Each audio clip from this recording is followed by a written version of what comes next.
Thought questions. Questions you've thought about but were afraid to ask.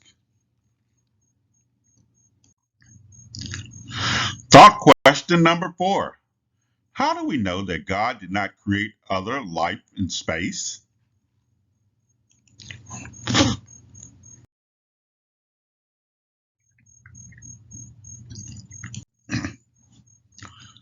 It is often asked, just because the Bible teaches about God creating intelligent life only on Earth, why couldn't he have done so elsewhere? After all, scriptures does not discuss everything. For example, motor cars. However, the biblical objection to ET is not merely an argument from silence. Motor cars, for example, are not a salvation issue. But we believe that sentient, intelligent, moral, decision capable being is, because it would undermine the authority of Scripture. In short, understanding the big picture of the Bible, gospel message, allows us to conclude clearly that the reason the Bible doesn't mention extraterrestrials is that there aren't any. Surely, if the Earth were to be favored with the visitation of real extraterrestrials from a galaxy far, far away, then one would reasonably expect that the Bible and God, in His sovereign and foreknowledge, to mention such a momentous occasion because it would clearly redefine man's place in the universe. The Bible indicates that the whole creation groans and travails under the weight of sin. Romans chapter 8, verses 18 through 22. The effect of this curse following Adam's fall was universal.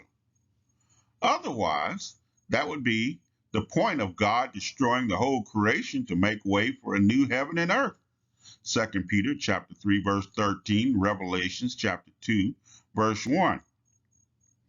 Therefore, any ETs living elsewhere would have been unjustly affected by the Adamic curse through no fault of their own.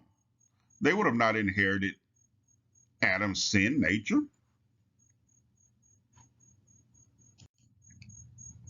When Christ, God, appeared in the flesh, he came to the earth not only to redeem mankind, but eventually the whole creation back to himself. Romans chapter 8, verse 21, Colossians chapter 1, verse 20. However, Christ's atoning death at Calvary cannot save these hypothetical ETs because one needs to be a physical descendant of Adam for Christ to be our kinsman and redeemer. Isaiah chapter 59, verse 20. Jesus was called the last Adam because there was a real first man, Adam.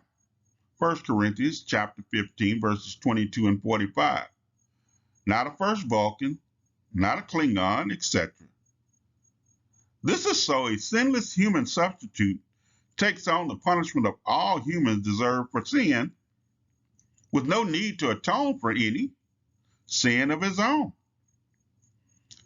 Since this would mean that any ET would be lost for eternity when the present creation is destroyed in fervent heat. 2 Peter chapter 3, verse 10 and 12. Some have wondered whether Christ's sacrifice might be repeated elsewhere for other beings. However, Christ died once for all in Romans chapter 6, verse 10, 1 Peter chapter 3, verse 18, on the earth. He is not going to be crucified and resurrected again on other planets. Hebrews chapter 9, verse 26. This is confirmed by the fact that redeemed earthly church is known as Christ's bride in Ephesians chapter 5, verse 22, 23, Revelations chapter 19, verse 7 through 9, in a marriage that will last for eternity. Christ is not going to be polygamous with many other brides from other planets. The Bible makes no provisions for God to redeem any other species any more than to redeem the fallen angels. Hebrews chapter 2, verse 16.